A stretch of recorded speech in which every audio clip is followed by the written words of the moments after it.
Hello दोस्तों, नमस्कार। मैं बीरेन्द्र पटेल आप सभी लोगों का विद्या परिवार में स्वागत करता हूं।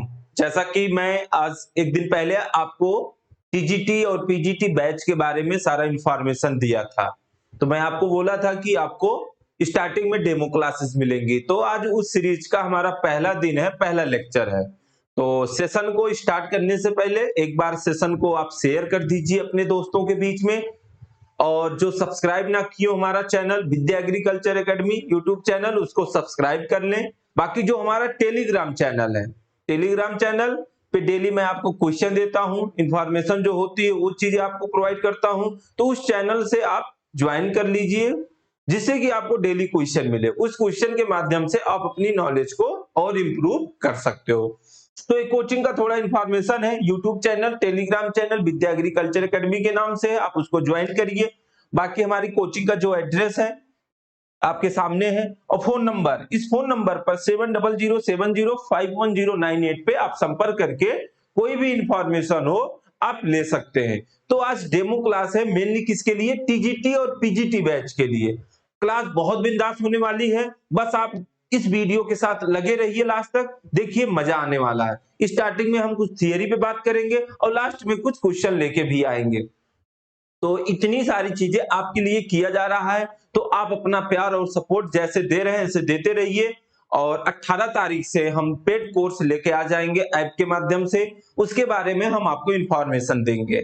बस आप वेट करिए, थोड़ा इंतजार करिए, देखिए उसके बाद मजा आने वाला है। सारी चीजें आपके लेवल की बहुत अच्छे ढंग से, बहुत अच्छे तरीके से हम लोग लगे हैं, बस किसके लिए? आपके लिए। अब मास्टर हुआ बनना आसान, इस चीज की गारंटी मैं देता हूं। बस जितना कहूं उतना आप करते जाइएगा, देखिएगा एक समय ऐसा आएगा ना, बहुत मजा आने वाला है। तो चलिए बैच को स्टार्ट किया जाता है, सेशन को स्टार्ट किया जाता है।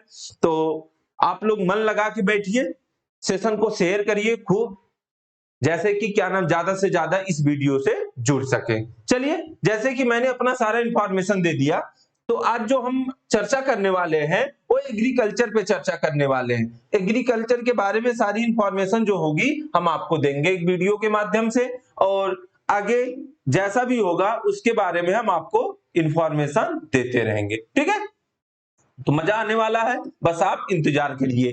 देखिए एग्रीकल्चर की बात करेंगे तो देखते हैं एग्रीकल्चर होता क्या है, एग्रीकल्चर का इंपॉर्टेंस क्या है इंडिया में, एग्रीकल्चर के सेक्टर में क्या क्या काम किया गया, उसके अंदर क्या क्या चीजें आती हैं, हम एक एक करके डिस्कस करेंगे। चलिए स्टार्ट किया जाता है अभी। तो बात करेंगे किसकी? एग्रीकल्चर की। तो एग्रीकल्चर में पहले बहुत सारी चीजें आती हैं, ठीक है। तो स्टार्टिंग कहां से करेंगे? एग्रीकल्चर की उत्पत्ति कहां से हुई, एग्रीकल्चर कहते किसको हैं, यहीं से करेंगे। ठीक है, तो बात करेंगे किसकी? एग्रीकल्चर की। तो एग्रीकल्चर की जो बात होगी, तो देखिए हर टर्म का मतलब कुछ ना कुछ होता है। जैसे आपका नाम कुछ रखा गया, मेरा नाम है, माँ बाप ने जो नाम रखा था उसका कुछ ना कुछ मतलब होगा। ऐसे एग्रीकल्चर जो टर्म है इसका भी कुछ ना कुछ मतलब था, कहीं ना कहीं से लिया गया। ठीक है, लिया कहा गया है, कहां से लिया गया है? लैटिन भाषा से लिया गया है। और लैटिन भाषा के कौन दो टर्म है? देखिए यहां पे लिखा है, अगेर या एग्री, और दूसरा कौन सा था? कल्चरा। अगेर और एग्री का मतलब क्या होता है? मृदा। मृदा मतलब समझते हो ना आप? सॉइल। ठीक है, और कल्चरा मतलब क्या होता है? खेती। खेती मतलब कल्टीवेशन। अगर आप लिखना चाहते हैं तो ये सब चीजें आप लिखते रहिएगा। सॉइल मतलब क्या होता है? मृदा। और खेती का मतलब क्या होता है? कल्टीवेशन। और कहीं कहीं अगर निराई गुड़ाई भी लिखा मिल जाए, क्या? गुड़ाई, निराई गुड़ाई, तो भी आप कंफ्यूज मत होइएगा। देखिए इंग्लिश में डिफिनीशन की बात करोगे क्या होगा? Cultivation of soil known as agriculture. कहने का मतलब मृदा पे, मृदा पे खेती करना क्या कहलाता है? मृदा पे निराई गुड़ाई करना क्या कहलाता है? एग्रीकल्चर कहलाता है। ये डिफिनीशन कहां से निकली? इस शब्द से निकली जो एग्रीकल्चर का मतलब होता है। लेकिन आप कहोगे सर जी बस खेती करना मृदा पे वो एग्रीकल्चर कहलाता है, तो पशुपालन क्या होगा, मछली पालन क्या होगा, ठीक है, सिल्क उत्पादन क्या होगा, ये सब चीजें बहुत आती हैं। मुर्गी पालन क्या होगा, ये भी तो एग्रीकल्चर में हमने पढ़ा है। तो ये डिफिनीशन तो ये नहीं बता रही है। हाँ, आपका कहना बिल्कुल सही है। देखिए खेती करना ये तो बात सही है, लेकिन इसी के साथ साथ जो एलाइड एक्टिविटीज हैं, जो इससे संबंधित क्षेत्र हैं, उसके बारे में भी अध्ययन करना क्या कहलाता है? एग्रीकल्चर कहलाता है। अब कहोगे सर जी एलाइड सेक्टर क्या होते हैं? देखिए एलाइड के ऊपर मैं एक खुद वीडियो बनाऊंगा, लेकिन आज थोड़ा बहुत बता दे रहा हूं। देखिए एलाइड एक्टिविटीज मतलब उससे संबंधित क्षेत्र। संबंधित क्षेत्र क्या हुआ? जैसे पशुपालन, जैसे मुर्गी पालन, जैसे मछली पालन, सिल्क उत्पादन, शहद उत्पादन, ये सब जो है ये किससे रिलेटेड है? एग्रीकल्चर से ही रिलेटेड है। तो आप कह सकते हो कि मृदा पर खेती करने के साथ साथ ये सब सारी चीजें करना क्या कहलाता है? एग्रीकल्चर कहलाता है। ठीक है, इतनी सारी चीजें आपको समझ में आ गई होगी। चलिए आगे देखते हैं। परिभाषा यहाँ पे लिखा है, क्या लिखा है? कृषि विज्ञान विज्ञान की वह शाखा है जिसमें फसल उत्पादन के सभी पहलुओं को शामिल किया गया है। फसल उत्पादन ऐसे थोड़ा होगा भाई, आप उसमें टिलेज करोगे, भू परिष्करण करोगे, उसमें पानी लगाओगे, मैनेजमेंट करोगे, सारी व्यवस्था करोगे नहीं, तो उस पे जो ध्यान दिया जा रहा है। ठीक है, और देखिए साथ साथ उद्यान विज्ञान मतलब हॉर्टिकल्चर, पशुपालन एनिमल साइंस, मछली पालन फिशरीज, वानिकी फॉरेस्ट्री आदि का अध्ययन भी किया जाता है। ये सब चीजें मैंने पहले ही बता दिया था। एक और डिफिनीशन है, कृषि विज्ञान क्या है? एक कला है। ठीक है, एक विज्ञान है, एक व्यवसाय है। अब कहोगे सर जी ये कला कैसे हो गई, ये विज्ञान कैसे हो गई, ठीक है, और एक व्यवसाय कैसे हो गई? समझना, जैसे जो आप टूल्स यूज करते हो, आप जो यंत्र यूज करते हो, वैज्ञानिक विधि से जो खेती करते हो, ठीक है, सारी चीजें जो यूज कर रहे हो वो क्या टेक्नोलॉजी तो यूज कर रहे हो, टेक्नोलॉजी मतलब विज्ञान यूज कर रहे हो। ठीक है, और जिस सिस्टम से आप कर रहे हो, जो अपना सारी चीजें कर रहे हो, जो कला दिखा रहे हो फील्ड में, जैसे लेआउट बनती है कि नहीं, ये सब चीजें क्या हो गई? आपकी कला हो गई। ठीक है, अब कला और विज्ञान को मिलाकर जो उत्पाद हमें मिला है, उस उत्पाद को हम क्या करते हैं? मार्केट में बेचते हैं। बेचने के बाद हमें क्या मिलता है? पैसा मिलता है। तो पैसा जहां पे मिलेगा तो वही क्या हो जाएगा? व्यवसाय हो जाएगा। कहने का मतलब जो हम करते हैं वो कला हो गया, जिससे करते हैं वो विज्ञान हो गया, उससे जो हमें पैसा मिलता है वो हमारा व्यवसाय हो गया। समझ गए आप इतनी सारी बात? ठीक है, तो यही चीजें हम आपको बताने की कोशिश कर रहे थे। जैसे कई डिफिनीशन आपको मिलेंगे, जैसे मैंने अभी क्या बोला? एग्रीकल्चर। मैंने क्या बोला आपको? एग्रीकल्चर। ठीक है, एग्रीकल्चर, तो इसके लास्ट में देखो क्या लगा है? कल्चर लगा है। ठीक है, डिफरेंट टाइप के कल्चर, विभिन्न प्रकार के कल्चर अगर एक साथ किया जा रहा है, विभिन्न प्रकार के कल्चर एक साथ अगर किया जा रहा है तो क्या होगा? एग्रीकल्चर। विभिन्न प्रकार के कल्चर जैसे हॉर्टिकल्चर हो गया, एग्रोनॉमी हो गया, आपका क्या हो गया?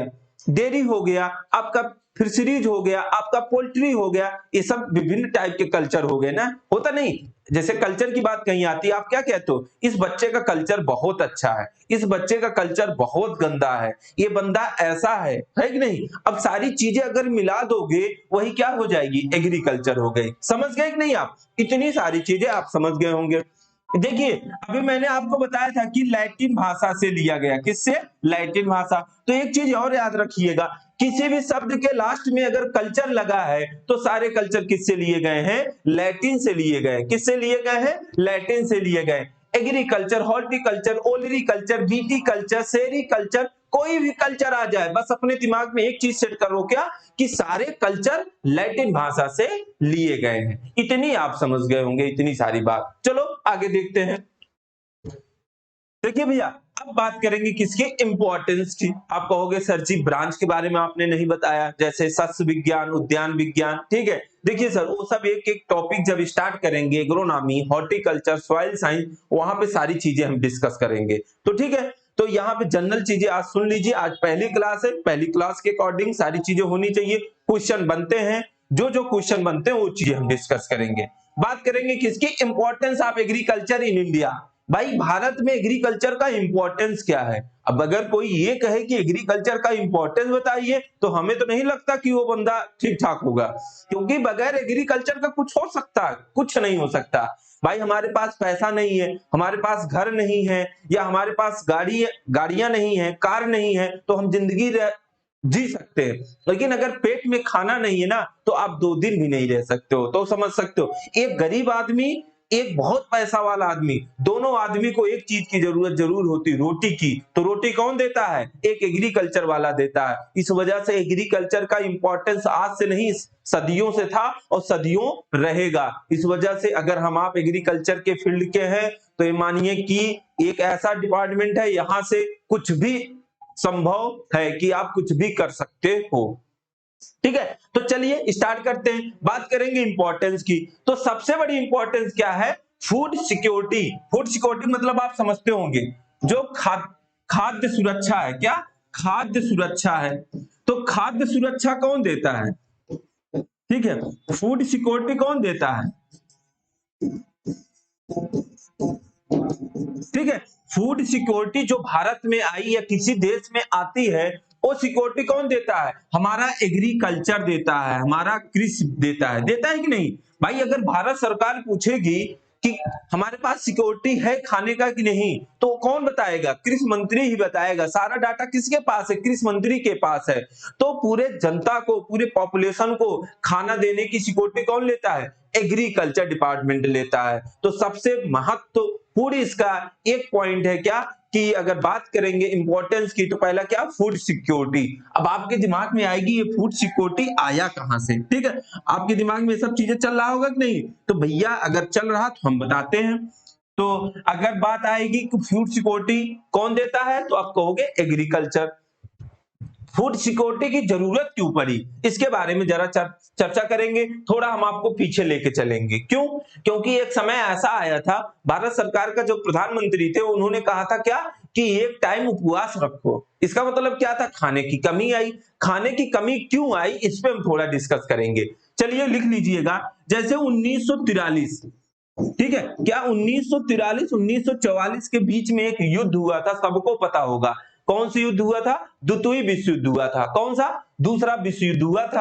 अब जब पूरा देश आपस में लड़ रहा है, तो खेती करने पर कौन ध्यान देगा? और युद्ध हो रहा है तो सारी चीजें बर्बाद भी हो रही है, तो वहां पे खाद्यान्न की कमी आई। ठीक है, फिर क्या हुआ? 1943, इसी के बीच में 1943 में बंगाल फेमीन आ गया। क्या आ गया? बंगाल फेमीन आ गया। ठीक है, बंगाल फेमीन आ गया, उससे क्या हुआ? राइस का मतलब धान का प्रोडक्शन बिल्कुल नहीं हुआ। लोग खाने के लिए मर गए। लोगों के बीच में खाना नहीं था, चावल नहीं था, अकाल पड़ गया। तो उसी के नाम दे दिया गया क्या? बंगाल फेमीन। अब कहोगे कि ये बंगाल फेमीन किस फसल से संबंधित है? तो धान से संबंधित है।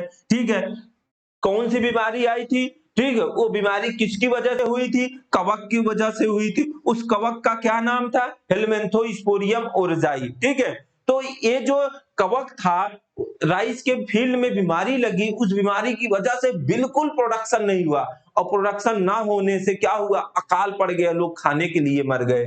तो अब देखिए, उधर विश्व युद्ध हो गया, इधर अकाल पड़ गई। ठीक है, उसी के बीच में 1947 में भारत आजाद हो गया। आजाद होने के बाद क्या हुआ? ना कोई डर ना कोई कुछ, लोग पॉपुलेशन बढ़ाने में लग गए। ठीक है, लगने के बाद क्या हुआ? 1960 तक, मतलब 1950 से लेके 1960 में खूब पॉपुलेशन बढ़ी इंडिया की। ठीक है, जब पॉपुलेशन बढ़ी 1960 तक जाते जाते ना, भारत में खाद्यान्न की कमी आ गई। जब खाद्यान्न की कमी आ गई, तो भारत सरकार की जो उस समय के प्रधानमंत्री थे, उन्होंने अनाउंस किया। क्या किया? कि ये हफ्ते में एक बार उपवास रखो। उसके बाद तब सबका कान पकड़ के टाइट किया गया कि भैया एग्रीकल्चर के सेक्टर में कुछ काम करिए। तो हमारे जो डॉक्टर एम एस स्वामीनाथन जी थे, उन्होंने किससे संपर्क किया? डॉक्टर नॉर्मली बोरलाग साहब से।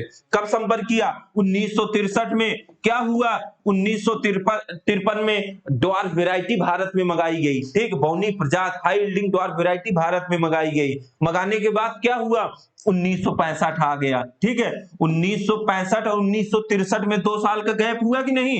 इस 2 साल में क्या हुआ? जो वैरायटी को मंगाया गया था, उसको क्वारंटाइन किया गया। क्वारंटाइन का मतलब आप समझते होंगे, अभी कोरोना पीरियड में देखो, लोग बॉम्बे दिल्ली से गांव में आते थे, उनको एक स्थान पे क्वारंटीन कर दिया जाता था।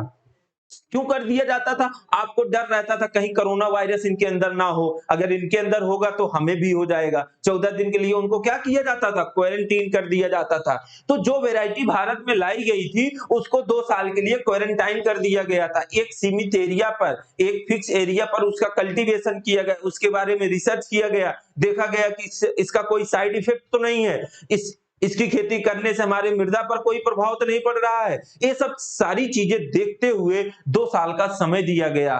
फिर 1965 में क्या किया गया? हरित क्रांति लाई गई। ठीक है, आप तो कहोगे सर जी हम तो पढ़े हैं कि हरित क्रांति 1966 और 67 में आई थी, आप तो बता रहे हैं 1965 में। देखिए हमने बैच कब अनाउंस किया, आपको अच्छे से पता, पढ़ाना कब स्टार्ट किए, आज। और पेड कोर्स कब से स्टार्ट करेंगे? 18 को। सारी चीजें फिक्स है कि नहीं? वही चीज हरित क्रांति आ गई थी 65 में, लेकिन पूरे भारत में कब फैली? 1966-67 में। तो जब माना भाई फैली कब? 1966-67 में। तो यही माना जाता है कि हरित क्रांति कब आई? 1966 और 67 में। इतनी सारी चीजें सर जी आप समझ गए होंगे। तो आपसे कई क्वेश्चन बनता है कि हरित क्रांति कब आई, तो आप क्या लिखोगे? 1966 और 67 में। क्यों आई थी अब हम बता रहे हैं। 1966 और 67 में हाई यील्डिंग वेराइटी प्रोग्राम चलाया गया था। क्या? हाई यील्डिंग वेराइटी प्रोग्राम चलाया गया था। ठीक है, हाई यील्डिंग वेराइटी प्रोग्राम की हाई यील्डिंग अधिक उत्पादन देने वाली किस्म की खेती करिए। तो खेती जब करोगे अधिक उत्पादन होगा, तो अधिक अधिक जब उत्पादन हुआ तो वहां पे खाद्यान्नों का भंडार बढ़ता गया। ठीक है, तो हरित क्रांति जब पूछी जाती है कि भारत में लाने का श्रेय किसको जाता है? यह स्वामीनाथन को जाता है। ठीक है, तो जब हरित क्रांति में खाद्यान्न के उत्पादन बढ़ाया गया था, मेनली कौन कौन सी फसल यूज की गई थी? गेहूं और धान यूज की गई थी। आपसे पूछा जाता है मुख्य फसल कौन सी थी? गेहूं और धान। अगर गेहूं और धान अलग अलग आ जाए किस पे टिक करोगे? गेहूं पे टिक करोगे। गेहूं की कौन सी वेराइटी यूज की गई थी? आप लिख लीजिएगा HD 2329 यूज की गई थी। ठीक है, और हरित क्रांति सबसे ज्यादा कहां पे प्रयोग किया गया था? पंजाब में किया गया था, हरियाणा में किया गया था, यूपी में किया गया था। इसी 3 स्टेट में सबसे ज्यादा किया गया था। और पंजाब एग्रीकल्चर यूनिवर्सिटी का बहुत बड़ा रोल था, उतना बड़ा रोल और किसी का नहीं था जितना बड़ा रोल पंजाब एग्रीकल्चर यूनिवर्सिटी का था। तो ये सब क्वेश्चन आपसे बनते हैं हरित क्रांति से रिलेटेड। इतना जो डाटा मैंने बताया इस वजह से बताया, खाद्यान्न की सिक्योरिटी क्यों हमें लेनी पड़ी, ऐसा क्या हुआ कि खाद्यान्न हमारे पास कमी हो गई। एक समय ऐसा था, भारत अभी भी कृषि प्रधान देश है, तब तो और था, तब भी इतना जमीन होने के बावजूद भी हमारे पास खाने की कमी क्यों हुई, यही सब रीजन था। तो एक छोटा सा इंफॉर्मेशन मैंने आपको बता दिया। अब देखिए दूसरा इंपॉर्टेंस क्या है, इसके बारे में चर्चा करते हैं। पहला क्या? Food security. दूसरा इंपॉर्टेंस क्या है? जीडीपी। जीडीपी, ठीक है। आप कहोगे जीडीपी क्या होता है? आप बहुत पढ़ते हो जीडीपी। जीडीपी, भारत का जीडीपी कितना है, भारत की जीडीपी में एग्रीकल्चर का सपोर्ट कितना है, तो फुल फॉर्म आप लिख लीजिएगा gross domestic product. Gross domestic product, सकल घरेलू उत्पाद, हिंदी में क्या बोलते हैं? सकल घरेलू उत्पाद। अब कहोगे जीडीपी होता क्या है? देखिएगा, एक एग्रीकल्चर ईयर में, ठीक है, एक एग्रीकल्चर ईयर में जो पैसा आप इकट्ठा करते हो वही क्या कहलाती? जीडीपी कहलाती है। आप कहोगे गुरुजी हमें तो समझ में नहीं आई, अब हम समझाते हैं। देखिए मान लीजिए एग्रीकल्चर की जीडीपी की बात करेंगे, मान लीजिए कि एग्रीकल्चर ईयर है, ठीक है, एग्रीकल्चर ईयर है, तो वहां पे जो पैसा आप उससे इकट्ठा कर रहे हो वही क्या कहलाएगी? जीडीपी। अब पैसा कैसे इकट्ठा करोगे? आप गुड्स से करोगे या सर्विस से करोगे? गुड्स मतलब वस्तुओं से करोगे या सेवाओं से करोगे? करोगे कि नहीं भाई? या तो आप पैसा कमाओगे कोई वस्तु बेच के, या तो कोई सर्विस दे के पैसा कमाओगे। कमाओगे कि नहीं? तो यही देखिए, अब समझ लीजिएगा, एक एग्रीकल्चर ईयर में, ठीक है, वस्तुओं के द्वारा, ठीक है, या सेवाओं के द्वारा, ठीक है, जो उसकी कास्टिंग मिलती है, जो उत्पाद हमें मिलता है, उस उत्पाद की जो कास्टिंग होती है वो क्या कहलाता है? जीडीपी कहलाता है। बात समझ गए कि नहीं? एक एग्रीकल्चर ईयर में जो हमें उत्पाद मिलता है, उस उत्पाद की जो वैल्यू होती है वो क्या कहलाएगी? जीडीपी कहलाएगी। कहने मतलब कोई वस्तु बेचोगे उससे जो पैसा होगा, कोई जो सेवा दे रहे हो जो उससे पैसा मिलेगा, उसकी जो वैल्यू होगी, दोनों को मिलाकर क्या कहोगे? जीडीपी। जैसे मैं पढ़ाता हूं ना, कोई वस्तु थोड़ो बेच रहा हूं, लेकिन सेवा दे रहा हूं, सेवा का पैसा लूंगा, ठीक है। आप मान लीजिए गेहूं बेचने ले गए, धान बेचने ले गए, ठीक है, उससे जो पैसा कमाओगे, दोनों को पैसों को मिला के क्या कहोगे, जीडीपी, ठीक है। मान लीजिए भारत में 100 रुपए आ रहा, तो बहुत सारे सेक्टर, मेडिकल सेक्टर से आ रहा, आईटी सेक्टर से आ रहा, कॉमर्स से आ रहा, एग्रीकल्चर से भी आ रहा है कि नहीं। तो भारत के जीडीपी में, मान लीजिए भारत का जीडीपी कितना है या भारत का टोटल इनकम कितना, 100 रुपए, तो उसमें एग्रीकल्चर का सपोर्ट कितना है, 19% है। कितना है, 19% है। तो पूछा जाता है, अभी कुछ दिन आप कहीं कहीं देखोगे, कुछ दिन पहले तक न्यूज में चलता था या बुक में भी है, अभी भी बुक में पढ़ोगे तो कहीं कहीं लिखा है कितना, 17.5%। तो सर जी ये कंफ्यूज मत होइएगा, कोरोना की वजह से एग्रीकल्चर का जीडीपी बढ़ा है, बाकी सबका जीडीपी घटा है। क्यों, क्योंकि सारी फैक्ट्रियां, सारी इंडस्ट्रियां क्या थी, बंद थी, लेकिन एग्रीकल्चर बंद नहीं किया गया था, एग्रीकल्चर ओपन था। जब ओपन था तो उससे पैसा क्या हुआ, ज्यादा मिला सरकार को। बात समझ गए कि नहीं। तो जो भारत का जीडीपी है उसमें कितना सपोर्ट करता है एग्रीकल्चर, 19%। आपसे ऐसे डायरेक्ट क्वेश्चन पूछ लेता। चलिए दूसरा क्वेश्चन क्या करेंगे, तीसरा क्या है, तीसरा रोजगार, ठीक है। अब बात करेंगे कि भारत में रोजगार देने का सबसे बड़ा सेक्टर कौन है, आपका एग्रीकल्चर, ठीक है। भारत में रोजगार देने का सबसे बड़ा सेक्टर कौन सा है, एग्रीकल्चर है। भारत की टोटल पॉपुलेशन का लगभग 48 to 50% पॉपुलेशन, जनसंख्या किस पे आधारित है, एग्रीकल्चर पे आधारित है। अगर बात आएगी कि एग्रीकल्चर पे आधारित जनसंख्या कितनी है भारत की, क्या कहोगे, 48 से 50%। देखिए जो भारत की जनसंख्या है वो क्या है, वो भाई ग्रामीण मतलब रूरल भी है, और क्या अर्बन भी है, क्या है अर्बन भी है, क्या है अर्बन भी है। कहने का मतलब शहरी है और ग्रामीण है, दोनों जनसंख्या मिलकर क्या हुई, कुल जनसंख्या हुई। तो कुल जनसंख्या का 48 से 50% लोग क्या है, रोजगार है, किसमें, एग्रीकल्चर में, समझ गए। लेकिन अगर बात करेंगे ग्रामीण की, ग्रामीण जनसंख्या लगभग 68 से 70% जनसंख्या किस पे आधारित है, एग्रीकल्चर पे आधारित है। दोनों दो क्वेश्चन बनता है। अगर पूछा जाए भारत की कुल जनसंख्या कृषि पर कितना आधारित है, क्या कहोगे, 48 से 50%। अगर लेकिन क्वेश्चन पूछा जाए कि भारत की ग्रामीण जनसंख्या कृषि पर कितना आधारित है, तो 68 से 70% है, ठीक है। इतना आप समझ गए होंगे। चलो आगे देखते हैं, अगला इंपॉर्टेंस क्या है। देखिए जो कि सारी चीजें भारत में एक्सपोर्ट की जाती है, क्या, एक्सपोर्ट मतलब आप समझते ना, एक्स, आप होता ना एक्स इम, ठीक है, एक्स मतलब बाहर, जो अपने घर से दूसरे के घर में भेज रहे हो, यही क्या होगा, एक्सपोर्ट होगा। मान लीजिए भारत में 100 रुपए क्या किया जा रहा है, बाहर भेजा जा रहा है, तो उसमें से एग्रीकल्चर का कितना पैसा गया है बाहर, ठीक है, यही चीज। तो भारत की जो टोटल एक्सपोर्ट है उसमें से लगभग 10 से 15% एक्सपोर्ट किसका होता है, एग्रीकल्चर का होता है। और 10 से 15 की जगह अगर 12% भी कहीं मिलेगा तो गलत मत समझिएगा, दोनों सही है, ठीक है।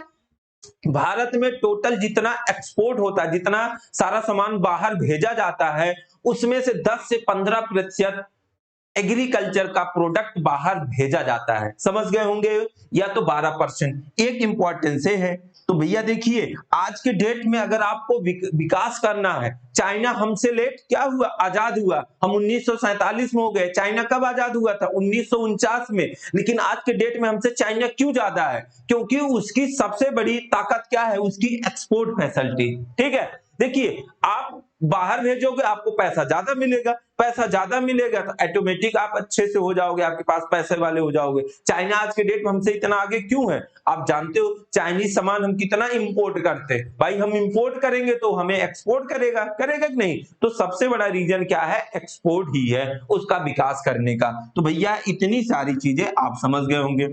अगला महत्व क्या है देखिएगा, देखिए जो रॉ मटेरियल होता है, रॉ मटेरियल मतलब कच्चा माल सबसे ज्यादा कहां से मिलता है, एग्रीकल्चर से। तो कच्चा माल कौन देता है, आपका एग्रीकल्चर। इंडिया को कच्चा माल सबसे ज्यादा कौन देता है, एग्रीकल्चर। अब आटा बनाना है तो आटा कहां से मिलता है, गेहूं से। गेहूं कौन देता है, एग्रीकल्चर। आप शक्कर शुगर खाते हो कि नहीं, शुगर कहां से मिलता है, गन्ने से। गन्ना कौन देता है, एग्रीकल्चर, ठीक है। आप एक कपड़ा पहने हो, ठीक है, इसका कॉटन कहां से मिलता है, आप समझ सकते हो, एग्रीकल्चर से मिलता है। तो ये सब सारी चीजें, तो रॉ मटेरियल सबसे ज्यादा कौन प्रोवाइड करता है, आपका एग्रीकल्चर करता है। इतनी सारी चीजें आप समझ गए होंगे। तो भैया जितना इंपॉर्टेंस बन सकता था मैंने एक एक करके आपको बता दिया, ठीक है। बाकी जब पेड कोर्सेज चलेंगे वहां पे और डिस्क्राइब में सारी चीजें बताएंगे, ठीक है। चलिए आगे चलते हैं। देखिए कुछ टर्म हम लेके आए हैं, आपको बहुत कंफ्यूजन में सब टर्म डालती है कि व्हाट इज क्रॉप, क्रॉप क्या होती है, फसल क्या होती है। तो बच्चा कंफ्यूज भी होता है, लेकिन कंफ्यूज होने की जरूरत नहीं है, यहाँ पे हम सारी चीजें आपको अच्छे से बताएंगे, ठीक है। तो एक एक करके आप देखिएगा। देखिए क्रॉप की बात करेंगे, किसकी, क्रॉप की बात करेंगे। तो यहाँ पे आप लिख लीजिएगा कि क्रॉप क्या है। तो आपके हिसाब से बहुत छोटा टर्म क्रॉप लग रहा होगा, लेकिन कुछ चीजें होती हैं। देखिए जिसकी खेती, क्रॉप मतलब फसल, जिस फसल की खेती हम अपने आर्थिक फायदा के लिए करेंगे, किसकी, आर्थिक फायदा के लिए। फायदा मतलब समझते हो ना, फायदा, मुनाफा, आर्थिक फायदा के लिए करेंगे, जिससे हमें पैसा मिले, वो क्या होगा, आपकी क्रॉप होगी, ठीक है। बात समझ गए कि नहीं। किसी भी फसल की आर्थिक फायदा के लिए खेती करना, उसकी हार्वेस्टिंग मतलब उसकी कटाई करना, क्या कहलाती है, आपकी क्रॉप कहलाती है। बात समझ गए कि नहीं। देखिए जैसे मान लीजिए गेहूं की फसल है, गेहूं की फसल में जौ उगाए, तो आप का मेन फसल कौन है, गेहूं। अगर उसके बीच में जौ उगा रहा है तो ये फसल नहीं होगी, ये क्या होगी, ये बीड होगी। अब समझ गए होंगे ना। लेकिन आप कहोगे सर जी गेहूं के जौ की भी खेती करते हैं, लेकिन यहाँ पे आर्थिक फायदा देखिए, आर्थिक फायदा आपको किससे मिलेगा, गेहूं से मिलेगा, जौ से नहीं मिलेगा, ठीक है। अब गेहूं के साथ अगर जौ आ गया उसके बीच में 10-5 प्लांट, वो वीड कहलाएगा, ठीक है। अभी जब वीड साइंस आगे खरपतवार विज्ञान बताएंगे वहां पे सारी चीजें बताएंगे आपको, ठीक है। तो क्रॉप क्या होगा, जिससे हमें आर्थिक फायदा मिलता है। आर्थिक फायदा के लिए अगर हम उसकी सोइंग करते हैं, उसकी हार्वेस्टिंग करते हैं, तो हमारी वो क्या कहलाती है, क्रॉप कहलाती है, ठीक है। चलिए आगे चलते हैं। अगला क्या है, व्हाट इज ए सीरियल, ठीक है। सीरियल, खाद्यान्न क्या होता है। आपके मन में ये सब सारी चीजें आ रही होगी, खाद्यान्न किसको कहते हैं, ठीक है। चलिए समझते हैं। कहोगे सर जी ये सब क्या, देखिए बेटा ये सब चीजें बड़ी कंफ्यूज आपको करती होगी, ठीक है। क्या करती, बड़े कंफ्यूज करती हैं, तो आप ये सब चीजें समझ लेना, ठीक है। एक मिनट यार,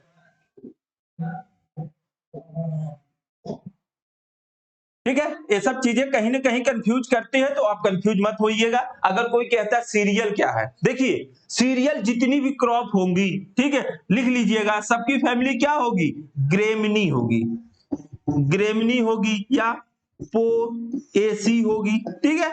सबसे पहला करेक्टर ये होगा सीरियल का, क्या होगा कि सीरियल क्रॉप सारी क्या होती है, ग्रेमिनी होती है और पोएसी होती है। और क्या होगा, सारी सीरियल क्या होती हैं, एक बीज पत्री होती हैं, एक बीज पत्री। बात समझे कि नहीं, एक बीज पत्री होती हैं। और देखिए सारी सीरियल क्या होती हैं, इनके ग्रेन को मतलब इनके दाने को खाने में प्रयोग किया जाता है, ठीक है। जितनी भी सीरियल क्रॉप होगी सबका दाना खाने में प्रयोग करते हैं, ठीक है। जो इनका सीड होता है वो मीडियम साइज के होते हैं, ना बहुत छोटे होते हैं ना बहुत बड़े होते हैं। आप गेहूं देखे होंगे, धान देखे होंगे, मक्का देखे होंगे, कहोगे सर जी मक्का तो बड़ा होता है, हाँ, लेकिन यह है कि मीडियम साइज होता है, बहुत बड़ा नहीं होता। देखिए तो ये सब सारी चीजें आपको समझ में आ गई होगी, तो ठीक है। तो सीरियल का मतलब यही होता है क्या कि उसकी फैमिली क्या होगी, ग्रेमिनी होगी, उसका दाना खाना खाया जाता है, वो क्या होगा, एक बीज पत्री होगा। एग्जाम्पल की बात करोगे, धान हो गया, गेहूं हो गया, मक्का हो गया, ये सब सारी चीजें आप ध्यान दीजिएगा, ठीक है। देखिए एक चीज और होगा, जितना सीरियल होगा सब क्या होगा, एक बीज पत्री होगा, क्या होगा, मोनोकाट होगा, क्या होगा, मोनोकाट होता है। तो ये सब सारी चीजें आपसे पूछी जाती है, ठीक है। इतनी आप समझ गए होंगे। चलिए आगे देखते हैं, आगे भी कुछ टर्म होगा इसमें, ठीक है। आगे क्या है, मिलेट्स क्या है, ठीक है। ये भी अच्छा क्वेश्चन है, ये आपको समझने वाली चीज है, मिलेट्स किसको कहते हैं, ठीक है। तो आप ये सब चीजें समझिए।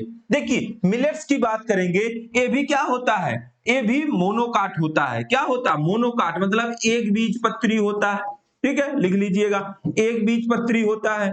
और क्या होता है, इसकी भी फैमिली क्या होती है, वही होती है, पोएसी होती है, ठीक है। क्या होती है, पोएसी या ग्रेमिनी फैमिली होती है, लिख लीजिएगा।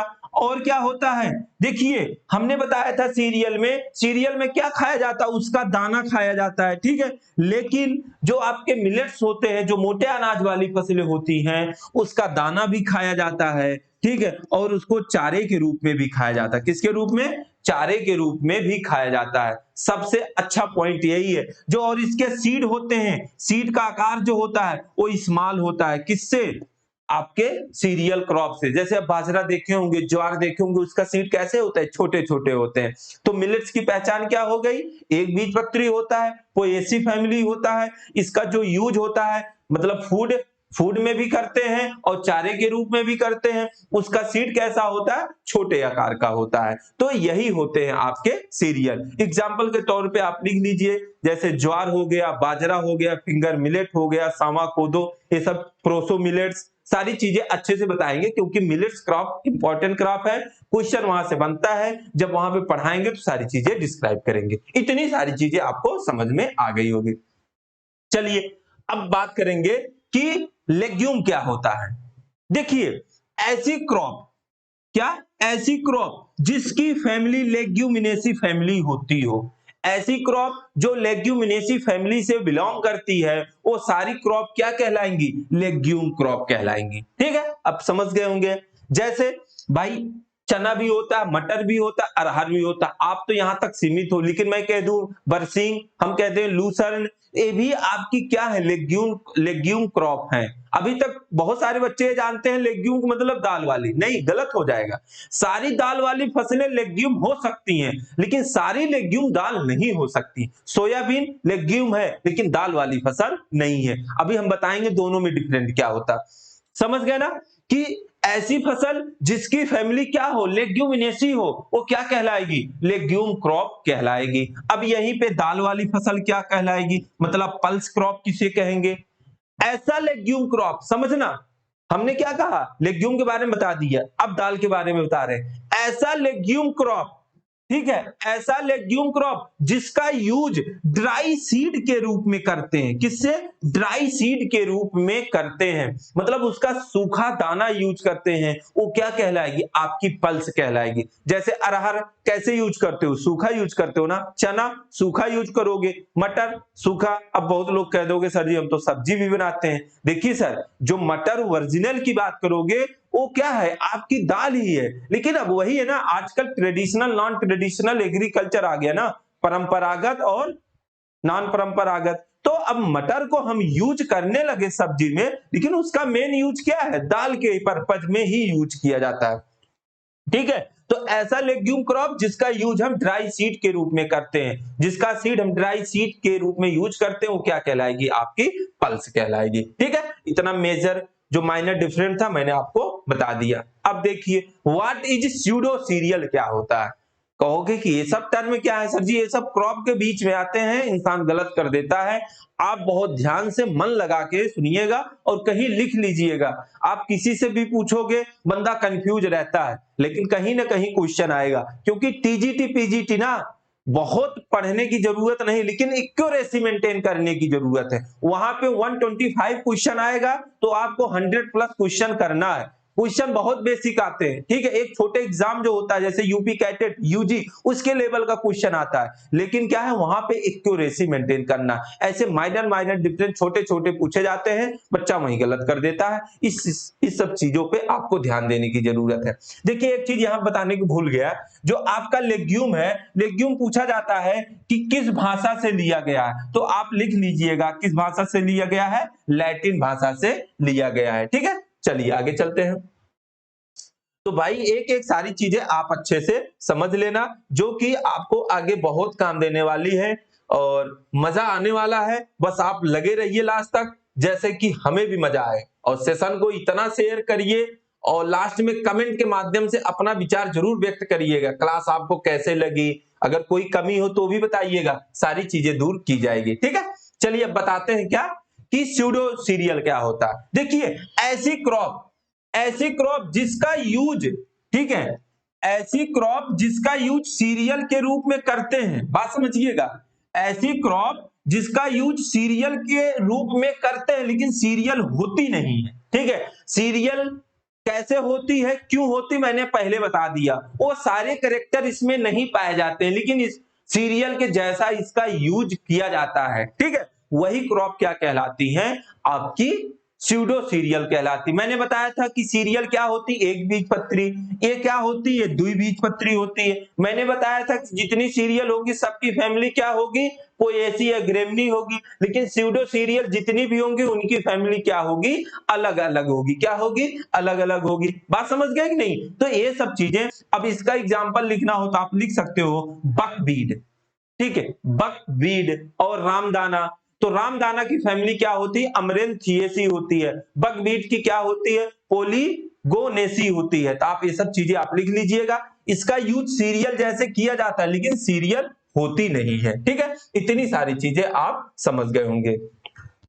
तो जो लेक्चर की बात थी, जो थ्योरी की बात थी, आज इतना ही था। तो हम आपके लिए वो क्वेश्चन लेके आए हैं जो पीजीटी एग्जाम में पूछा गया था। अभी जो इससे पहले पीजीटी का एग्जाम हुआ था, वहीं पे ये सारे क्वेश्चन पूछे गए थे, वही क्वेश्चन हम आपके बीच में लाए हैं, ठीक है। वहां पे क्वेश्चन आया था कि मैंगो का मिलीबग अंडा कहां पे देता है, ठीक है। देखिए, जो मैंगो मिलीबग है एक इंसेक्ट है, ठीक है, जो उत्तर भारत में, या ऐसे आप कह सकते हो कि मैंगो जो आम की फसल है उसका सबसे प्रमुख इंसेक्ट कौन है, मैंगो मिलीबग है, ठीक है। मैंगो मिलीबग जो अंडा देता है कहां पे देता है, तने पर देता है कि पुष्करम पे देता है कि मिट्टी में देता है कि पत्ती में देता है, ठीक है।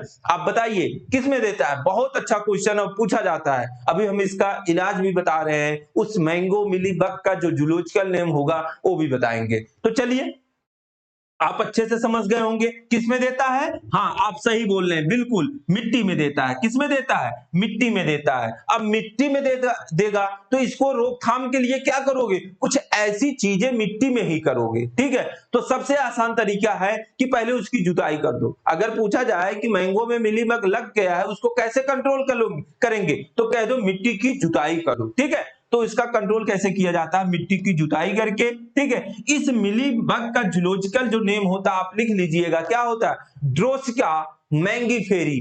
ड्रोसिका मैंगीफेरी। आपसे क्वेश्चन कुछ भी पूछा जा सकता है, मिलीबग को कैसे कंट्रोल करेंगे, जुताई करके। मिलीबग अपना अंडा कहां देता है, मृदा में।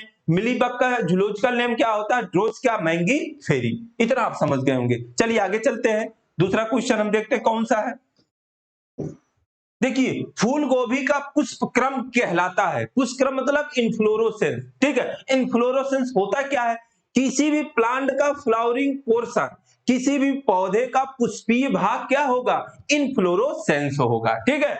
इन्फ्लोरोसेंस होगा। तो ठीक है, देखिए ये तो होगा नहीं। क्यों नहीं होगा, हम बता रहे हैं, क्योंकि ये पहले ही लिख दिया गया है कि इनमें से कोई नहीं, ठीक है। कर्ड इन्फ्लोरेसेंस का पार्ट है नहीं, हेड इन्फ्लोरेसेंस का पार्ट है नहीं। बात समझ गए कि नहीं। तो अब बचा कौन, कैटकीन। देखिए, क्वेश्चन निकालने के कई तरीके होते हैं। अगर डायरेक्ट आपको ना आए, तुरंत ऑप्शन को पकड़ो, ठीक है।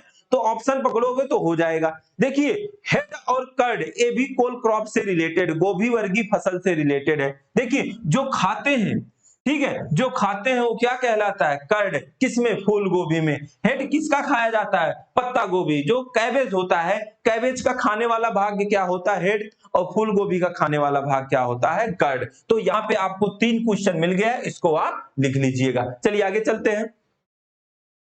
देखिए, केंद्रीय ठीक है, मैनेज प्रयोगशाला कहाँ है, तो आप इस पे जाइएगा, किस पे, बस मैनेज पर। ये क्वेश्चन यहाँ पे बनता है कि मैनेज, मैनेज होता क्या है, मैनेज का प्रयोगशाला या हेड ऑफिस कहाँ है। तो हेड ऑफिस की बात करेंगे, इसका हेड ऑफिस कहाँ है, आप बिल्कुल सही बोल रहे हैं, क्या, हैदराबाद। अब कहोगे कि मैनेज का मतलब होता क्या है, ठीक है। देखिए, अभी अपेक्स बॉडी मतलब हर सेक्टर की कोई ना कोई अपेक्स बॉडी होगी। आपके जैसे आपका घर है, आपके घर में 5 लोग पैसा कमाने वाले होंगे, लेकिन कोई एक ऐसा होगा जो सबसे ज्यादा सारे पैसे का मैनेज करता है या सबसे ज्यादा पैसा कमाता है। वैसे जो ऑर्गेनाइजेशन होते, जो संगठन होते हैं, संगठन छोटे भी होते हैं, बहुत बड़े भी होते हैं। छोटे से स्टार्ट किया जाता है और बड़े तक उसको ले जाया जाता है, ठीक है। तो बड़ा वाला क्या होगा, सबसे बड़ी बॉडी होगी कि नहीं संगठन की। ऐसे बात करेंगे एक्सटेंशन की, मतलब प्रसार की, किसकी बात करेंगे? प्रसार की। तो प्रसार की सबसे बड़ी बॉडी कौन सी होती है? आपकी मैनेज ही होती है। कौन होती है? मैनेज ही होती है। वैसे प्रसार आपके डिस्ट्रिक्ट लेवल पे भी होता है, ठीक है, डिस्ट्रिक्ट एक्सटेंशन ऑफिसर होते हैं, ठीक है, डिस्ट्रिक्ट लेवल पे भी होता है, प्रदेश लेवल पे भी होता है, लेकिन इंडिया लेवल की बात करोगे, जो मैनेज डिपार्टमेंट है, जो कहां पे बना है? हैदराबाद में इसका हेड ऑफिस है। वो क्या करता? प्रसार। प्रसार मतलब आप समझते हो एक्सटेंशन। जैसे मान लीजिए कोई चीज साइंटिस्ट लोग बनाए, अब उसको किसानों के बीच में कैसे पहुंचाना है, तो प्रसार करना पड़ेगा ना। जो यही चीजें हो रही हैं, इसी को क्या कहते हैं? प्रसार कहते हैं। तो आप मैनेज का फुल फॉर्म आप लिख सकते हो, क्या होता है, लिख लीजिएगा। National institute of agricultural extension management, ठीक है। National institute of agricultural extension management कहां पे है? हैदराबाद में। आपसे इसका फुल फॉर्म भी पूछा जा सकता है, या प्रसार की सबसे बड़ी बॉडी पूछी जा सकती है, या इसका स्थान कहां पे है। इतनी सारे क्वेश्चन आपको एक क्वेश्चन में मिल गया। चलिए आगे चलते हैं। प्रसार शिक्षा शब्द में पहली बार इजाद हुआ, मतलब यही एक्सटेंशन एजुकेशन, ठीक है। अभी मैंने एक्सटेंशन के बारे में आपको बताया। एक्सटेंशन एजुकेशन की बात करेंगे, किसके? एक्सटेंशन एजुकेशन की बात करेंगे, एक मिनट, ठीक है। एक्सटेंशन एजुकेशन की बात करेंगे, तो जो प्रसार शिक्षा, तो प्रसार शिक्षा सबसे पहले कहां पे यूज किया गया था? इंग्लैंड मतलब यूके में यूज किया गया था। भारत में सबसे पहले कहां पे यूज किया गया था? साभा और एग्रीकल्चर यूनिवर्सिटी बिहार में यूज किया गया था। ये दोनों क्वेश्चन आपसे बहुत इंपॉर्टेंट है, जरूर लिख लीजिएगा कि एक्सटेंशन एजुकेशन, आप अगर बीएससी किए होंगे एक्सटेंशन जरूर पढ़े होंगे, ठीक है, प्रसार शिक्षा जरूर पढ़े होंगे। तो वही प्रसार शिक्षा की बात हो रही है। विश्व में सबसे पहले यूके देश में इसका पढ़ाई स्टार्ट किया गया था। भारत में सबसे पहले साभौर एग्रीकल्चर यूनिवर्सिटी बिहार में यूज किया गया था। ये दोनों क्वेश्चन आपके लेवल से बहुत अच्छे हैं, ठीक है। चलिए, खेती में किसानों द्वारा सामान्यतः किस बीज का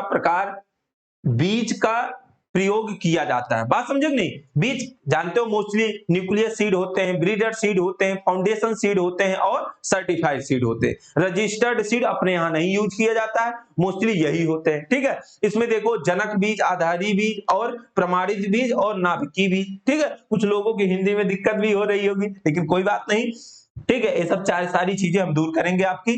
नाभिकीय मतलब क्या होता है? Nucleus seed. क्या होता है? न्यूक्लियस सीड होता है, ठीक है। प्रमाणित बीज क्या होता है? सर्टिफाइड सीड होता है, ठीक है। आधारी बीज क्या होता है? फाउंडेशन, ठीक है। जनक बीज किसको कहते हैं? ब्रीडर सीड को।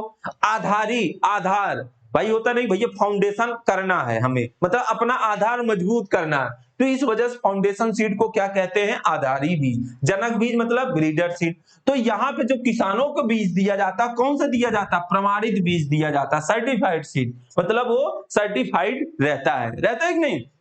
तो ये सारे क्वेश्चन आपसे बनते हैं। इसी को कमर्शियल सीड भी कहते हैं। व्यवसायिक बीज अगर पूछा जाए कि व्यवसायिक बीज क्या होगा, क्या कहोगे? प्रमाणित बीज। क्यों? क्योंकि जो सरकार होती है, जो एनएससी नेशनल सीड कॉर्पोरेशन है, ये सब पैसा किससे कमाती है? इसी से कमाती है। भाई किसानों के बीच में जब बेचता है हमारा यूनिवर्सिटी या जो बीज डिपार्टमेंट है, तो पैसा किससे कमाता है? इसी से कमाता है, क्योंकि फाउंडेशन सीड, जनक सीड, नाभिकीय बीज इसको सेल नहीं किया जाता है, ठीक है। ये रिसर्चर के पास रहता है, उससे बीज बनाने का काम किया जाता है। इतना आप समझ गए होंगे। बहुत सारे क्वेश्चन बनते हैं कि जनक सीड किससे बनता है? जनक सीड नाभि सीड से बनता है, ठीक है। और देखिए, नाभि सीड की खेती कौन कर सकता है? जो ओरिजिनल प्लांट ब्रीडर होगा। जैसे मान लीजिए हम कोई वैरायटी बनाए हैं, तो हम ही इसकी खेती कर सकते हैं। जनक सीड की खेती कौन कर सकता है? ओरिजिनल प्लांट ब्रीडर कर सकता है। और देखिए, मान लीजिए ओरिजिनल प्लांट ब्रीडर जो है वो किसी को और कर दिया, ठीक है, लो भैया तुम भी इस पे काम करो, तुम भी इस पे रिसर्च करो, बस वही दो लोग कर सकते हैं। कौन? एक खुद, एक दूसरा, बाकी वो तीसरा कोई नहीं कर सकता। फाउंडेशन सीड कौन करता है खेती? इसकी बात कर लो। फाउंडेशन सीड की खेती करता है जैसे एग्रीकल्चर यूनिवर्सिटियां हो गई, ठीक है, एनएससी हो गई, केवीके हो गई, यहाँ पे इसकी खेती होती है। और प्रमाणित बीज की खेती कौन करता? फार्मर करता। सारी चीजें आप समझ गए होंगे। एक क्वेश्चन और बनता है कि टैग आप कैसे पहचानोगे कि कौन सा सीड है, ठीक है। तो अगर व्हाइट कलर का टैग लगा है तो क्या हो जाएगी, आधारी सीड हो जाएगी। येलो कलर का टैग लगा है तो क्या हो जाएगी, आपकी येलो या गोल्डन दोनों की बात आएगी, क्या हो जाएगी, जनक सीड हो जाएगी। ऐसे सारी चीजें आपको याद रखना है। अभी एक सीड के बारे में और बताएंगे आप, ठीक है। ट्रुथफुल सीड क्या होता है उसके बारे में जब सीड साइंस बताएंगे तो सारी चीजें सब कुछ बताएंगे, ठीक है। इतनी सारी चीजें आपको समझ में आ गई होगी। चलिए, सेब का सबसे बौना मूल बिंदु क्या होता है। देखिए यहां पे सबसे बौना लग गया है, ठीक है। अगर बौना होता तो उसका आंसर चेंज हो जाता, अल्ट्रा डॉर्फ रूट स्टॉक। तो पहले समझ लो मूल बिंदु तो होता क्या है, ठीक है। रूट स्टॉक होता क्या है, ठीक है। रूट स्टॉक की बात करोगे, देखिए एक प्लांट होता है जो जमीन से अटैच होता है, एक प्लांट का ऊपरी भाग होता है जो जमीन से अटैच नहीं होता है, ठीक है। उसके मेन स्टेम से अटैच होता है, ठीक है। जब आप कोई वेराइटी डेवलप करते हो, प्रोपोगेशन करते हो, प्रवर्धन करते हो, तो वहां पे दो टर्म आप पढ़ते हो, एक रूट स्टॉक होता है, एक साइन होता है। क्या होता है, साइन होता है। साइन क्या होता है, उसका वेजिटेटिव पार्ट होता है, मतलब ऊपरी भाग होता है, एरियल पार्ट होता है। रूट स्टॉक क्या होता है, जो जमीन से अटैच होता है, ठीक है। तो आप समझ गए होंगे कि जमीन से अटैच वाले की बात यहाँ पे हो रही है, समझ गए ना। अब इसी के ऊपर क्या किया जाता है, दूसरी वेराइटी का दूसरे प्लांट का साइन लाके अटैच कर दिया जाता है। अटैच करने के बाद बाइंडिंग कर दी जाती है, बाइंडिंग करने के बाद यहाँ से नया प्लांट निकल जाता है। बाद में हम उसको ले जाके नर्सरी में लगाते हैं और उसके बाद हम उसकी प्लांटिंग कर देते हैं, तो वो हमें फ्रूट देने लगता है। समझ गए होंगे ना, साइन और रूट स्टॉक। रूट स्टॉक हमेशा जमीन से अटैच रहेगा और साइन प्लांट के ऊपरी भाग से लिया जाता, किसी स्टेम से ले लिया जाएगा, ठीक है। किसी लेटरल या एपिकल कोई भी स्टेम होगा उससे वो ले लिया जाता है। तो साइन और रूट स्टॉक के बारे में आप समझ गए, ठीक है। अब देख लीजिए कि ये क्वेश्चन क्या बोल रहा है। क्वेश्चन बोल रहा है कि अति बौना रूट स्टॉक कौन सा है, तो M27 है। कौन है, M27 बनाया कैसे गया था, M13 गुणे M9 से बनाया गया था, ठीक है। बात समझे कि नहीं, M13 गुणे M9 की क्रॉस करके बनाया गया था। कहां पे बनाया गया था, इंग्लैंड में बनाया गया था। वहां पे एक रिसर्च सेंटर है। अब कहोगे गुरुजी M क्यों लिखा गया, लिख लीजिएगा, ईस्ट मेलिंग रिसर्च स्टेशन, जो कि इंग्लैंड में है। ईस्ट मेलिंग रिसर्च स्टेशन कहां पे है, इंग्लैंड में। वहीं पे ये रूट स्टॉक बनाया गया था। इसकी वजह से क्या हुआ, सेब के पौधे बहुत छोटे छोटे होने लगे, ठीक है। छोटे होने से क्या हुआ भाई, उसमें क्रॉप लॉगिंग नहीं हुआ, मतलब फसल गिरने की समस्या दूर हो गई। ये सब क्वेश्चन बनते हैं और पूछे भी जाते हैं, तो आपको सारी चीजें समझ में आ गई होगी। अगर कहीं क्वेश्चन बन जाए कि सेब का बौना मूल वृंत कौन है, तो M9 कर दीजिएगा, क्या, M9। और अति बौना की बात आएगी तो क्या हो जाएगा, M27 हो जाएगा। इतनी सारी चीजें आपको समझ में आ गई होगी। चलिए आगे चलते हैं, बस आप लगे रहिए, खूब मजा आने वाला है। डेली आप आइए, क्लास करिए और एंजॉय करिए, और इस बात का प्रॉमिस करते हैं कि आपका क्वेश्चन छूटेगा नहीं, ठीक है। और डेली हम कुछ न कुछ आपके लिए लेके ऐसे आते रहेंगे। चलिए इसमें देखते हैं क्या है। तो देखिए, निम्नलिखित में से किसमें सर्वाधिक प्रोटीन पाई जाती है, ठीक है। सर्वाधिक प्रोटीन की बात करोगे, उर्द हो गया, चना हो गया, सोयाबीन हो गया, तिल हो गया। अब तिल में प्रोटीन जानते ही हो, ये तेल वाली फसल है, ठीक है। कहोगे गुरुजी सोयाबीन में भी तो तेल वाली फसल है, लेकिन प्रोटीन पाई जाती है। देखिए आप लिख लीजिएगा, उर्द में 24%, कितना पाया जाता है, 24%। आप ये सब चीजें आप लिखिए, ठीक है। चना में कितना पाया जाता है, 21 पाया जाता है, 21.1%, ठीक है। सोयाबीन में कितना पाया जाता है, 42%, कितना पाया जाता है, 42%। ऐसे मटर में कितना पाया जाता है, 22.7%। अरहर में कितना पाया जाता है, 21 से 25% पाया जाता है। तो ये सब सारी चीजें आप अच्छे से याद कर लीजिएगा, समझ गए होंगे। 24, एक होता मूंग, मूंग में कितना पाया जाता है, 25%, ठीक है। कितना पाया जाता है, 25%। और एक होता है मसूर, मसूर में कितना पाया जाता है, 25%, वहां भी पाया जाता है, ठीक है। ऐसे सारी चीजें हैं, जब क्लास आएगी वहां पे भी बताएंगे हम, ठीक है। चलिए आगे देखते हैं। क्षोभ मंडल में ऊंचाई के साथ साथ तापमान हास्य होता है, मतलब डिक्रीज होता है, क्यों होता है और कितना होता है, ये सब चीजें भी देखिए। और एटमॉस्फेयर बहुत मस्त टॉपिक है, सारी चीजें वहां पे बताएंगे।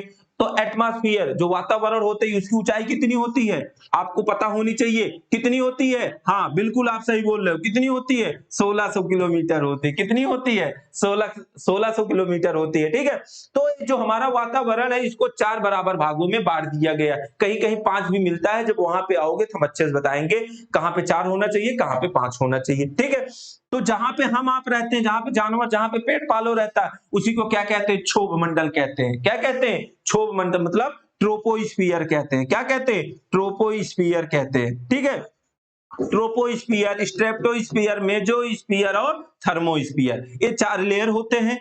तो सारी चीजें पहले बताऊंगा, बाद में जब इसका लेक्चर आएगा। बस आप ये याद रखिएगा, जो टेम्परेचर का कम ज्यादा होता है उसी को क्या कहते हैं, वही पूछा जा रहा है, और कितना होता है। देखिए, जो टेम्परेचर कम ज्यादा होता है, जैसे पूछा जाएगा क्षोभ मंडल में ऊंचाई बढ़ने से तापमान पर क्या प्रभाव पड़ेगा। ठीक है, जब ऊंचाई बढ़ेगी तो तापमान क्या होगा, डिक्रीज होगी। ठीक है, देखिए आप जमीन पे रहते हो ना, कुछ ऊंचाई पे जाते हो, कहां शिमला चले जाते हो, वहां पे टेम्परेचर क्या हो जाता है, कम हो जाता है ना। तो समझ गए ना कि जैसे जो आपका ट्रोपोस्फियर है, क्षोभ मंडल है, इसमें ऊंचाई बढ़ने से क्या होता है, तापमान कम होता है। जो तापमान कम होता है उसी को क्या कहते हैं, लैप्स रेट कहते हैं। क्या कहते हैं, लैप्स रेट कहते हैं। ठीक है, यही लैप्स रेट पूछा जा रहा है, कितना कम होता है। अगर 1 किलोमीटर ऊंचाई बढ़ गई, ठीक है, तो 6.5 डिग्री सेल्सियस तापमान में परिवर्तन आ जाएगा। मान लीजिए हम यहाँ पे हैं, ठीक है, यहाँ पे तापमान कितना है, 26.5 डिग्री सेल्सियस। 1 किलोमीटर हम ऊंचाई पे चले गए तो यहाँ पे तापमान कितना हो जाएगा, 20 डिग्री सेल्सियस हो जाएगा। तो यहाँ पे आंसर आपकी सही है, कितना है, 6.5 डिग्री सेल्सियस। समझ गए होंगे ना, इसी को पूछा जाता है, ऊंचाई बढ़ने से तापमान कम होगा। कितना कम होता है, 6.5 डिग्री सेंटीग्रेड प्रति किलोमीटर। ठीक है, 1 किलोमीटर ऊंचाई बढ़ेगी तो 6.5 टेम्परेचर कम हो जाएगा। ठीक है, उसको क्या कहते हैं, लैप्स रेट कहते हैं। मैंने आपको सारी चीजें यहाँ पे बता दी। चलिए, किस पीएच मान पर पौधों में सर्वाधिक वृद्धि होती है। ठीक है, देखिए ये तो यहाँ पे ये भी क्वेश्चन आपके उसी में आया था, किसमें आया था, पीजीटी के एग्जाम में आया था। ठीक है, पीएच देखिए इतना कम हो जाएगा तो कोई मैटर ही नहीं बनेगा। ठीक है, ये भी कोई मैटर नहीं बनाएगा, ये भी कोई मैटर नहीं बनाएगा। तो इसका मतलब क्या हुआ कि नॉर्मल पीएच पर खेती अच्छे से होती है। देखिए पीएच ऐसे लिखा जाता है, कुछ लोग पीएच ऐसे लिख देते हैं जो कि गलत है। जो जो क्वेश्चन पीएच से बनता है आप लिख लीजिएगा, पीएच। ठीक है, पीएच की रीडिंग कितने से होती है, 0 से 14 होती है। ठीक है, पीएच के पापा कौन है, सोरेनसन। फादर ऑफ पीएच पूछा जाता कौन है, सोरेनसन। पीएच स्केल की रीडिंग 0 से 14, 0 से 7 क्या होगा, एसिडिक मतलब अम्लीय होगा। 7 से 14 क्या होगा, बेसिक मतलब क्षारीय होगा। जिस मृदा का पीएच 7 होगा वो क्या होगा, उदासीन होगा मतलब न्यूट्रल होगा। बात समझ गए ने, 0 से 7 या 7 से कम क्या हो जाएगा, अम्लीय। 7 से ज्यादा या 0 से 14 क्या हो जाएगा, क्षारीय। 7 क्या होगा, उदासीन। समझ गए ना। अब देखिए जब 7 से और आगे जाओगे तो क्या बनेगा, 8.5 बनेगा कि नहीं, क्या बनेगा, 8.5 बनेगा। बनेगा कि नहीं, तो ये सब चीजें आपको समझ जाना है। ठीक है, चलिए अब देखते हैं फिर से एक बार। पीएच की बात हो रही थी, मैंने क्या बताया, 0 से 14। तो 0 से 14 बीच में 7 पड़ेगा ना, 7 से 0 क्या होता है, अम्लीय होता है। 7 से 14 क्या होता है, क्षारीय होता मतलब बेसिक होता। 7 क्या होता, न्यूट्रल मतलब उदासीन होता है। जब 7 से आगे जाओगे तो 8.5 कहीं पड़ेगा कि नहीं, तो लेस देन 8.5 मतलब 8.5 से कम क्या होता है, सैलाइन होता है। क्या होता है, सैलाइन होता है। 8.5 से ज्यादा क्या होगा, एल्कलाइन होगा। क्या होगा, एल्कलाइन होगा। तो आपसे क्वेश्चन ऐसे पूछा जाएगा, सैलाइन मृदा का पीएच क्या होगा, 8.5 से कम। एल्कलाइन मृदा का पीएच क्या होगा, 8.5 से ज्यादा। बेसिक मृदा का पीएच क्या होगा, 7 से ज्यादा। अम्लीय मृदा का पीएच क्या होगा, 7 से कम। जिस मृदा का पीएच 7 होगा वो क्या होगा, उदासीन। बात समझ गए कि नहीं। अब देखिए बात आएगी कि अम्लीय और क्षारीय मृदा को सुधार के रूप में क्या डालते हैं। मान लीजिए अम्लीय मृदा ज्यादा है तो उसको सुधारक के रूप में क्या डालेंगे, क्षारीय मृदा के सुधारक के रूप में क्या डालेंगे।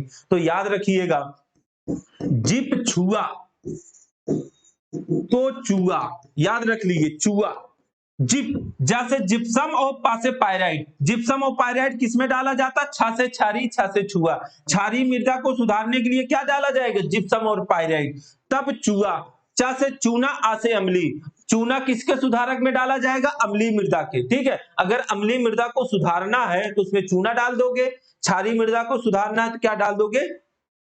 जिप्सम और पायराइट। तो ये भी क्वेश्चन आपका कवर हुआ है। चलिए आगे देखते हैं। गेहूं के पीले रतुआ रोग का कारक क्या है?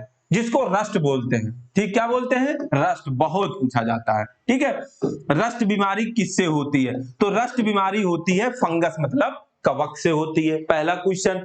ये रस्ट बीमारी होती कब है?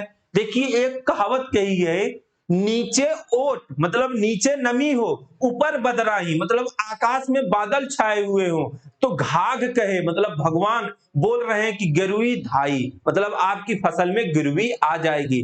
जब गेहूं की फसल आपके फील्ड में रहेगी, अगर उसके खेत में नमी हो, ऊपर बदराही हो मतलब बादल खूब हो, और घाघ कह देंगे कि अब भाई गिरवी जरूर आएगी, तो गिरवी से बचाने के लिए क्या करना है कि मृदा में ज्यादा नमी भी ना हो और ऊपर बदराही भी ना हो मतलब बादल ना हो। बात समझ गए कि नहीं? तो गिरवी जो होते हैं वो 3 टाइप के होते हैं, एक येलो होता है, एक ब्राउन होता है, दूसरा क्या होता है? ब्लैक होता है। ठीक है, तीनों होते, तीनों सबसे ज्यादा खतरनाक कौन सा होता है? ब्लैक होता है। तो यहाँ पे बात कर रहे हैं किसका? येलो का। किसका बात कर रहे हैं? येलो का, मतलब पीली गिरवी की बात हो रही है। ठीक है, तो इसका जो आंसर होगा क्या होगा? पक्सिनिया स्ट्रिसफॉर्मिस होगा। क्या होगा? पक्सिनिया स्ट्रिसफॉर्मिस होगा। और काली गिरवी की क्या होगी? पक्सिनिया ग्रेमिनिस्टिसाई।